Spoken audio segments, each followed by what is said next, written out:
नमस्कार दोस्तों, स्वागत है आपका हमारे YouTube चैनल में, जहां हम लाते हैं आपके लिए शेयर बाजार की सबसे ताज़ा और सटीक जानकारी। आज 24 अप्रैल 2025 को भारतीय शेयर बाजार ने 7 दिनों की दमदार तेजी के बाद आखिरकार ब्रेक लगाया। सेंसेक्स और निफ्टी दोनों प्रमुख इंडेक्स लाल निशान में बंद हुए। तो चलिए जानते हैं, आज बाजार क्यों गिरा, कौन से स्टॉक्स चमके और किन पर गिरी घास। सेंसेक्स 315.06 अंक गिरकर 79,801.43 पर बंद हुआ।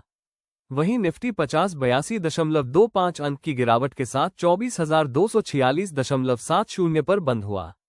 निफ्टी बैंक की भी हालत कुछ बेहतर नहीं रही। 168.65 अंक लुढ़क कर यह 55,201.40 पर बंद हुआ। गौर करने वाली बात यह है कि पिछले 7 ट्रेडिंग सेशंस में बाजार में लगभग 8% की तेजी आई थी। यानी ये गिरावट एक तरह से मुनाफा वसूली है, कोई बड़ी गिरावट नहीं। अब सवाल उठता है कि बाजार आखिर क्यों गिरा? इतनी अच्छी तेजी के बाद ऐसा क्या हुआ कि निवेशकों ने मुनाफा वसूलना शुरू कर दिया? आइए समझते हैं उन 3 बड़ी वजहों को जिन्होंने आज के बाजार को प्रभावित किया। एक, कमजोर ग्लोबल संकेत और अमेरिका चीन टैरिफ टेंशन। अंतर्राष्ट्रीय स्तर पर बाजारों में एक बार फिर अमेरिका और चीन के बीच व्यापार युद्ध के संकेत मिलने लगे हैं। अमेरिकी राष्ट्रपति डोनाल्ड ट्रंप ने चीन पर फिर से नए टैरिफ लगाने की चेतावनी दी है और इसके साथ ही वैश्विक निवेशकों के बीच चिंता का माहौल बन गया है। इसका असर एशियाई बाजारों पर भी पड़ा। जापान, हांगकांग और चीन के बाजारों में गिरावट देखी गई और भारत भी इससे अछूता नहीं रहा। ट्रेड वॉर की आशंका हमेशा से इक्विटी मार्केट के लिए नेगेटिव रही है, क्योंकि इससे ग्लोबल सप्लाई चेन और कॉर्पोरेट अर्निंग्स पर सीधा असर पड़ता है। 2. गर्मी की भीषण लहर और घरेलू उपभोग पर असर। भारत के कई हिस्सों में इस समय भीषण गर्मी पड़ रही है और तापमान 45 डिग्री से ऊपर जा रहा है। इस वजह से एफएमसीजी और कंज्यूमर ड्यूरेबल सेक्टर पर खासा असर देखा जा रहा है। रूरल डिमांड में सुस्ती और डिस्ट्रीब्यूशन चेन पर दबाव के चलते इन कंपनियों की सेल्स और मार्जिन प्रभावित हो रहे हैं। खासकर ऐसे समय में जब कंपनियां अपने चौथी तिमाही के नतीजे पेश कर रही हैं, तब कंज्यूमर डिमांड में गिरावट निवेशकों को डरा रही है। कमजोर Q4 नतीजों का असर, विस्तृत विश्लेषण। अब बात करते हैं उस तीसरे बड़े कारण की जिसने आज के बाजार को नीचे खींचा, और वो है कंपनियों के कमजोर तिमाही नतीजे।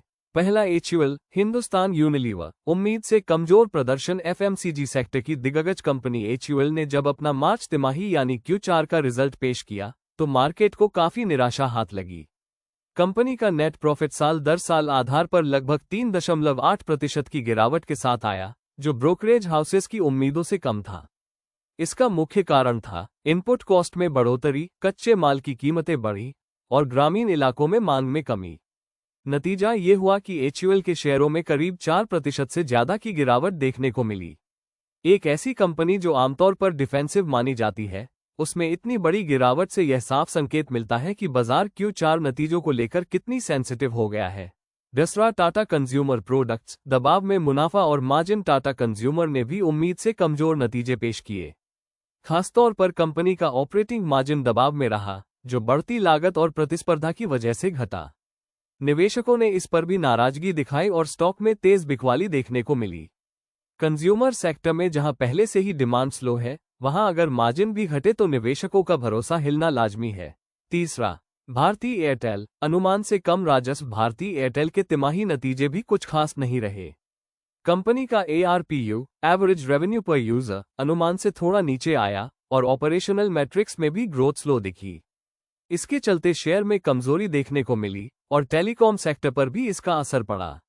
जब लीडिंग टेलीकॉम कंपनी ही ग्रोथ नहीं दिखा रही, तो सेक्टर में निवेशकों का भरोसा कमजोर होना तय है। निष्कर्ष, इन नतीजों ने बाजार को ये संदेश दिया कि कंपनियों के लिए लागत बढ़ना, डिमांड में सुस्ती और ऑपरेशनल एफिशिएंसी में गिरावट, ये सभी मिलकर उनके मुनाफे को दबा रहे हैं। और जब कंपनियों की कमाई घटती है, तो शेयर बाजार भी उसे तुरंत डिस्काउंट करता है। तो दोस्तों, ये था आज का पूरा मार्केट एनालिसिस। ग्लोबल संकेत, घरेलू हीटवेव और कंपनियों के कमजोर Q4 नतीजे, इन तीनों का मिला जुला असर आज के बाजार पर साफ नजर आया। HUL, एयरटेल जैसी बड़ी कंपनियों के नतीजे आने वाले दिनों में निवेशकों की रणनीति पर बड़ा असर डाल सकते हैं, इसलिए अलर्ट रहें।